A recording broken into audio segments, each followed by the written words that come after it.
Елімізде егін ору науқаны аяқталуға жақын. Бүгінге дейін диқандар қамбаға 26,5 миллион тонна астық түсіріпті. Бұл рекордтық көрсеткіш. Үкіметке есеп берген ауыл шаруашылығы министрі орақ маусымындағы жауын шашынға қарамастан егін шығынсыз әрі бітік шыққанын айтады.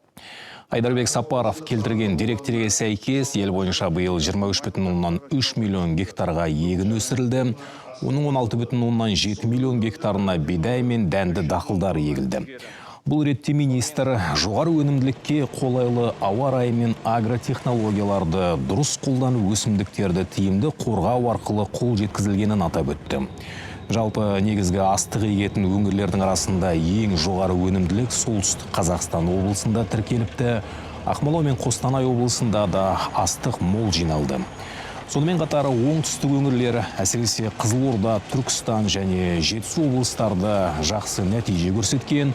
Осыған байланысты ведомство басшысы үкіметтен жаңа нарықтарды табу және дәстүрлі нарықтарға жеткізуді арттыру шараларын қолдануды сұрады. Ал сауда және интеграция вице-министрі Қайрат Төребаев Қазақстанның астық дақылдары бойынша экспорттық әлеуеті бар жоғы 12 миллион тоннаға бағаланып отырғанын жеткізді. Оның ішінде 7,5 миллион тонна бидай, 1,4 миллион тонна арпа, 300 мың тонна жүгері. Сонымен қатар майлы дақылдар бойынша әлеуеті 1 миллион тоннадан асады. Орталық Азия мен Ауғанстан 4,2 миллион тонна бидай жеткізіледі деп күтілуде. Қытайға жалпы астық экспорты өткен жылдармен салыстырғанда 5,5 есе өскен.